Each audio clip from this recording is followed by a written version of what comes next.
Circuit 42 would like to thank Pop Culture Paradise, Toy Anxiety, the Spawn Point Gamers Lounge, and Dragon's Lair San Antonio. Hi, this is Autumn with Circuit 42. We are interviewing Matt and Jen Hines, founders of the Phoenix Comic Con group, otherwise known as the Blue Ribbon Army. Hi. Hey, Hey, how you doing? we're professionals. So basically, I'll let you guys introduce yourselves. We'll start with Matt. Hi, I'm Frederick Matthew Hines, the overlord, co-overlord of the Blue Ribbon Army. That's the Phoenix Comic Con fan group on Facebook. And here's my lovely wife, Jen. Hi, I'm Jen Hines, the first wife of the bra. And we also have the official stylist of the Blue Ribbon Army, who makes everyone's hair purple. April Russell. Woo. Hello. Hi, April. Hello. Hi. Hi. I do more than just purple. She's lying. No, I had my hair done red, and it was like a fire, like orange and red and yellow. It was amazing. Poor April's actually colorblind. It's weird. We keep telling her it's purple. It looks great. It's actually the same color. It's brown. Mine was red. Okay, so first thing I want to talk about is the conception of the Blue Ribbon Army. What gave you guys the idea about doing the Blue Ribbon Army, making a group where, I guess, people talk to each other? Let's say it's a very short and uninteresting story as far as our origins are concerned. Basically, a friend of ours had created the group for people to keep in contact with one another in between cons. Basically created it and added the, 10 to 15 or so people that hung out on the regular at conventions. And because the group was named Phoenix Comic Con, we had a lot of people just sending requests to the group, people thinking it was the official Phoenix Comic Con, not realizing that it would be weird for that to be a closed group. But eventually we had 300, 400 people. Thomas Hanks of AZ TARDIS ended up adding like 300 people, and it just kind of blew up from there. The Blue Ribbon portion of things came about a year ago when someone in our group had asked how we were going to identify people, one another at cons, and someone suggested wearing a blue ribbon, and that's kind of how things were born at that point, as we all wore these tiny, silly-looking ribbons that nobody actually saw on lanyards for that year, and it kind of took off from there. And currently, I think we're at 6,000 and change members, and this time last year we were two or less. I think we hit 3,000 right after con. Right, and then 5,000 at FanFest and so on and so forth. Right. What were some of the challenges you had to face when you sort of, how it became more of a physical thing instead of just a Facebook group? Just getting over social anxieties. Personally, I'm an introvert extrovert. Like, I'm really good at being outgoing, but it terrifies me. And Jen's just an introvert. So we just booze helps. I think that what really got us started is we did do our very first podcast right before 2 years ago. We did our first panel as well. So we actually started expanding that kind of community to reach out to other people and to, incorporate them into our little core group.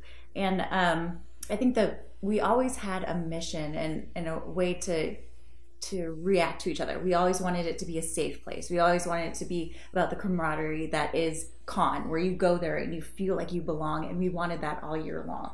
So that wasn't difficult. I mean, you would think that would be something difficult to wrangle 3,000 people into not being mean to each other, but so far it has not been. People really respond well and enjoy that kind of community where they don't have to be afraid.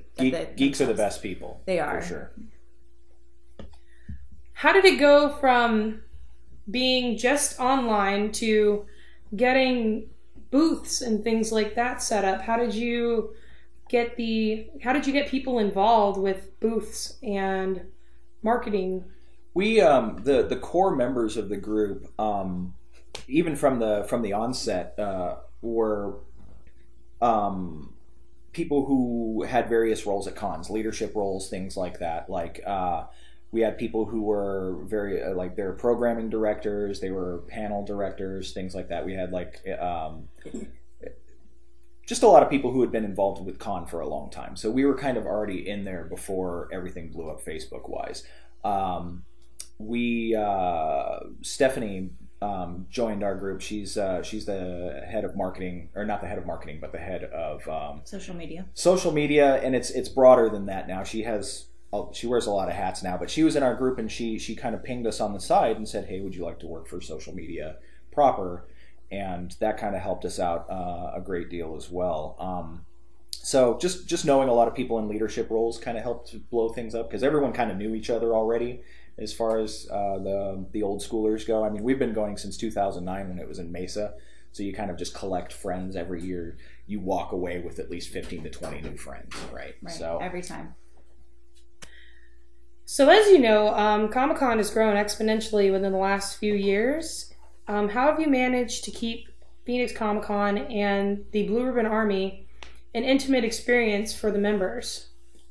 I would say that the majority of the people who seek out like a Facebook group like ours, like a social group in between conventions, I mean those are the people who are in it full time, right? Like these are the people who want to keep up to date with geek relationships and all of that sort of thing. So I mean, it's like I hate to use the word casuals. Oh yes. Sorry, go ahead.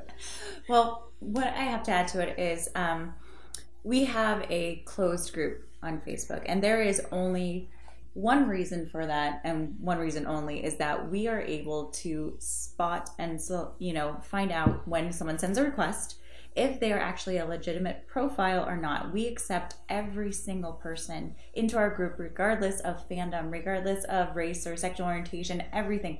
Everybody's absolutely welcome, but we want to make sure that it doesn't get mucked up with advertisements, with people who are just there to sell a product or to promote their business that has nothing to do with the community whatsoever. We actually make sure that our community is such that everyone there is there for the same reason, and so they don't have to kind of sift through a bunch of junk to get to the important information. So we actually pay attention to each and every post. We get notifications on them. We make sure that it's relevant. We make sure that people stay on topic. Well, no, we don't. We don't make sure they're on topic. Scratch that. That stuff can go everywhere. But that it's relevant and that no one's being overly abusive to each other. And that's really our passion. Like, our passion is Comic-Con. We started this group because we love the Phoenix Comic-Con, and it's grown to so much more to incorporate other cons like FanFest, the Renaissance Festival, just everything that we can have in common so that we can reach more people, to show them, hey, you have a friend, you're not alone, you're not, you don't have to go to this thing and be like, I'm so overwhelmed, what do I do? You can look at a lanyard, you can look at a button and see who's in this group that you're also in and make a new friend instantly. It's literally instant. Right. It's about geek networking at the end of the day. I mean, the comfort that you feel when you're at a con, that you're kind of at, this is my homecoming, this is my Super Bowl. That's the feeling that we'd like to get 365 days a year. We basically want people to say, hey, I'm into this, I live in this part of town, let's hang out. Let's not just sit behind the keyboard all the time. And that's where we're at. It's nice. And if we could segue that into April here. Oh, hi. Hi. Don't want to take over your job here, but her, having an actual small business, starting, off and being in our group and how that's affected her, like how it has made like this giant Comic-Con into something more intimate. Okay. When I joined the Phoenix Comic-Con group, I didn't really know what I was doing, actually. I was probably one of the people that thought I was liking the page. And then I joined, and I was like, oh, look at all these posts that are totally relevant to my life. And The first post I ever made was a meme, I think, that I thought geek people would enjoy. And then probably the second post I ever made was just a work vent. I actually lost a job over being a nerd, which is completely unbelievable, but it's true. I was working at an upscale small business salon, and literally they let me go because I didn't fit in to their mold. What kind of apron was it? Was it Captain America apron? It was a Captain America apron. I am a super fan of Captain America, and I was actually just talking to the esthetician about how I was excited about my Captain America apron that my girl was making me, and she had suggested that perhaps I would, attract the wrong type of people, and I was my first response was, "Are you a terrorist?" Because here come the nerds. Because I mean it's Captain America, right? Like maybe I can understand if you don't like violence and you're offended by Iron Man because you don't like guns or something, but I mean it's Captain America, for Christ's sake. Right. It's a red, white, and blue apron with a big white star in the middle of it. Why do you hate America? Why do you hate America? But my actual reaction, that was my internalized reaction. My actual reaction was no.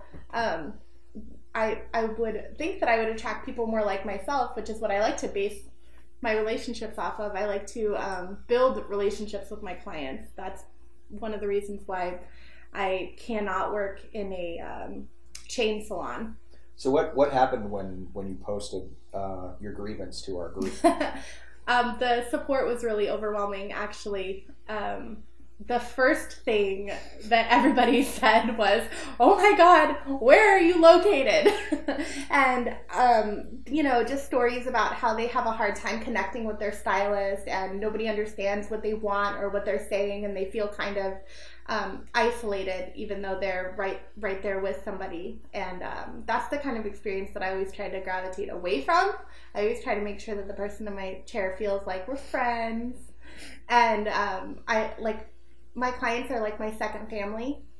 And we kind of got in trouble because the group was kind of really supportive, but a little bit negatively also, because they actually went on the other salon's page and rated them a 1-star. And I'm like, well, I didn't tell them to do that, so yeah, they deserve their 4-star rating though for nerd shaming me. Yeah, Fuck them. That's definitely Oh something as a collective that we don't do is we try to be a force for good for everything. We have a charity that we choose for every event, and we raise money 100% for that charity. That's where the lanyards and the buttons and the shirts and all of that, like basically all the proceeds go straight to charity. So we don't suggest that people go out and do bad things when we're upset at people who are against nerdism. For sure, that got taken care of right away. Sometimes that's just a side effect. That was a side effect. I was like, I couldn't help it. Right. I didn't tell them to do that. I even actually made a post requesting that people not do that, right? Because I only want to put good energy out into the world. Please don't sue anyone.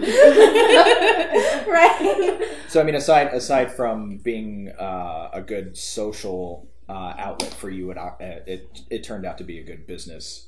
100%. I never expected to get any business at all. I just wanted to talk to people that I thought maybe would understand my grievance and my sadness. I initially thought, I was rethinking, even doing hair. I was like, maybe this just isn't going to work out for me. This is a sign that I shouldn't be doing it.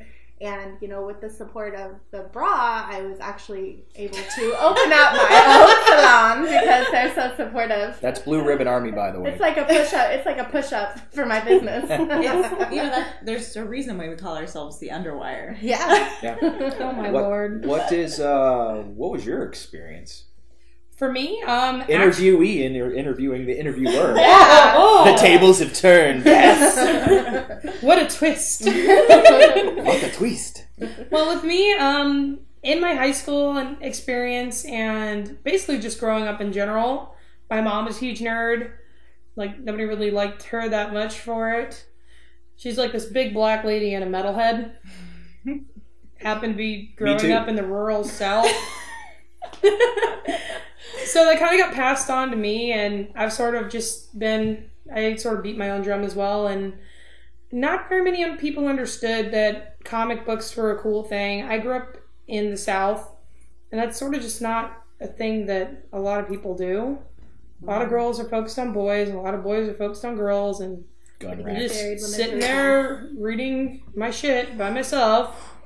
And I was kind of just sort of a black sheep wherever I went, and I was really happy when I found the Phoenix Comic Con Facebook group. I first went in 2010. It was my very first Comic Con, and I knew the moment I set foot in that place that I was home. We like to say we're coming home. Right. That's That's the thing. that was our banner for a while. Yeah. Shout out to Roland for making that. Anyway. Good for you, But- Roland. I knew that I was home. I knew that that was going to be a place where I felt safe. I was happy. Post-con depression, if you let it, it will fucking destroy It's you. real. It is It so is. real. Because you have to go back to reality Yeah. knowing that you're a weirdo again. For sure. But that's why we're here. Exactly, and And- that's what I found the Phoenix Comic Con Facebook group in I think 2012. Yeah, that was yeah. our beginnings. Yeah. Yeah, I think it was 2012, and I was really nervous. I mean, I'm not really good at reaching out to people. I sort of think I have like a reverse gravitational pull. Like, no joke. The gravitational push. Yes, it's a gravitational push. So for me, it was a platform where it's virtual, so the anxiety is greatly reduced. Talking to people, you can just go, hey, we're on the same page on Facebook. Let's be friends and shit. For sure. Yep. And Not do both of those activities together, but right. That's a different group. yeah. So I think it really took the edge off that it was on Facebook and not just, you're meeting up in a room like a fucking mixer party. Right. Just Yeah. like, I'm gonna go try to talk to that person Speed over friending. there. Right. I saw your Captain America shirt from across the room. Yeah. Let's be friends. You can be as involved or not involved as you want. It really does take the edge off, and that's why I really like the Phoenix Comic Con Facebook group. It's just, it gives everyone an opportunity to either be extroverted or introverted, and there's no pressure. It's just, you're being yourself. Whatever that means to you, you get to be that. Right. As long as it's not an asshole. Exactly. Right. So that was sort of my positive experience with it, was it gave me a platform to try to reach outside of my bubble and make friends. So that's the whole reason I even, like, after I got to Comic-Con, like, that's where I started joining costuming groups, because, I felt more comfortable to talk to people and figure out, hey, you have the same interest as me. Let's try to do things and not just at the con. Right. It gives you an excuse to have real friends, not just you see this person once a year in passing. Right. It makes the friendship real. Between the two of you, April and Autumn, how many IRL friends have you made since, say, FanFest, which was in December? I'd say like a solid 10 or 12. That's a big ass number for nerds in real life. Oh, Yeah. I'm all like, What's what? Oh my God. I'm like, Someone really? missed out of the early 2000s. ASL. April. She was never on To Catch a Predator. Good for you. I was never on To Catch a Predator. Let's meet my gosh. IRL. In real life, how many people have I met? I've probably met a lot of people, because they all come to my salon. Right. I would venture to say at least 30. Right. And that's a huge number for people like us too. Yeah. Because we Absolutely. Yeah, I mean, Jen and I, prior to the whole con experience, let's say 2008, 2009, even 2010, I mean, we would literally have maybe 1 to 2 people that we would use the F word, friend, to describe that person. And now it's just, it'd be mostly like you have 100 associates, right? People that you call associates, and then 2 friends. And now, between just the con regulars and the people that you meet in the group, I mean, there's I think the technical word is a shitload of people that I would consider friends, and that says a lot, because I mean, it's important for people, especially introverts, to feel like that they have someone that they can count on, and we have that in spades. We really do. So it's nice. Yeah, it definitely gives people a comfortable platform to reach out. That's why, for me, sometimes it's really awkward to just go up to people, and even at a con, sometimes it's just like, hey, obviously you're here because you like the same thing, well, like something that we probably have as middle ground with, but it's so intimidating walking up to people and going, "Oh my God, I like your shirt." Yeah. You know? That lanyard opens the door for that. It does. It really does. Like, I was so excited. I had my nails painted blue last year. And I'm like, oh my God, if you're actually meet people, it's going to be cool. And I was attacking people at FanFest. Like, I totally felt I famous worked at it. FanFest. People were like, "Oh my God, you're the stylist," and I was like, yes. people would walk by the table because they couldn't find our table because I don't know why. But they would walk by with lanyards, and I'd pop out from the table, and I'd walk alongside and be like, "That's a pretty sweet lanyard." And they're like, "Ah!" I didn't know who you were for a hot second, you know, and you were like, you were like right here, like, you were like yes. Predator, like. I really am. However the fuck they make those noises. But yeah, I actually met you guys for the first time in person was at FanFest. I had like a green wig on. I don't know if you guys remembered me or not. But Yes. I was working there. I was helping out a mutual friend with their booth. They had like a children's book booth. Yeah. That's actually, I want to, since we're on the topic of being at conventions and meeting us in the Underwire, people that you might recognize, and not only just us, but people that you see online and you recognize their face for whatever reason because it pops up all the time, or they do a lot of selfies. April. In the group too. So shameless. any of our members who are listening, when you stop by our table or you stop by our parties, introduce yourselves. I don't know all of your faces, please, for the love of God. I feel so awkward because I'm like, "Hi, I'm Beard, and you're so I don't, Purple. Right. Purple number 8. Well, yeah, I was about to say. Yeah. I have a feeling that between now and con there'll probably be a different color trend that April instigates. Yeah, she's a hair trendsetter. I can't help it. Yeah. Do blue, please, because she's gonna be dyeing my beard, which is very nice.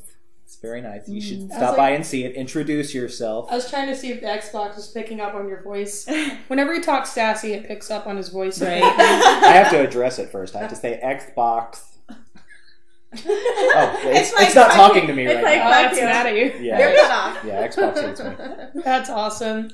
What would you guys have any sort of tips for new convention goers, people that are just wetting their ears in the convention scene? What would you give them as some sort of advice? Bring water, comfortable shoes. Bathe. Yeah. Well, yeah. No so will melt on your cosplay. Dude, just don't. Yes. No soap? No so. No, so. Oh it's yeah, adhesive. the adhesive. Yeah, Yeah. you're It like will you're melt. like bathe, and she's like no soap. So yeah. No so Right, for your it will. cosplay. Do not. Take breaks. Bring a backpack to carry all the swag and loot that you're going to get. Don't be afraid to try something new because you never know who you're going to meet, what you're going to see, a new fandom. Be patient because you're going to stand in lines. You're going to be in crowds. You're going to be around people who maybe have never been to a con before, like yourself, and they'll be wandering around. That's just... It's my marital aid. Sorry, it's my vibrator. Yeah, Oh my lord. I'm sure that's my husband. What else? it is. Sunscreen. Bring sunscreen. Sunscreen? Yes. Yeah, absolutely. Yep. If you're wearing Warbler or some form of thermoplastic, it'd probably be a good idea to stay indoors. Correct. Run inside immediately. You will melt. Use Conquest. I mean, Right. go on the Phoenix Comic Con website and set yourself up. You basically, in order to purchase a membership, you have to get yourself set up online. There are resources to help you properly schedule the things that you want to see. Use them. Mm-hmm. And plan out your day. There's no reason that you need to be completely overwhelmed by the situation. You can find the panels that interest you and pull those into the Conquest, and you can see it hour by hour. You can see different activities and just plan out your day, and then it won't be so overwhelming. Most importantly, buy a lanyard from the Blue Ribbon Army. Buy 5 of them. Buy bumper stickers. Do all the things.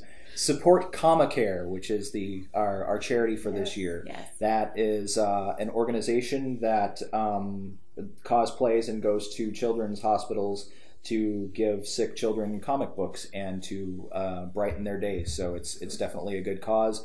Donate, buy, do what you do. Stop by, say hi, buy some stuff. What he said. Well, I think that's all we have for you guys. Definitely with the take your time, it can be a bit overwhelming sometimes. So Yeah, that. This was April Russell, Matt Hines, and Jen Hines of the Blue Ribbon Army. Love you. Love you, awesome nerds. Sorry, that meant to go on the big speaker. Anyway.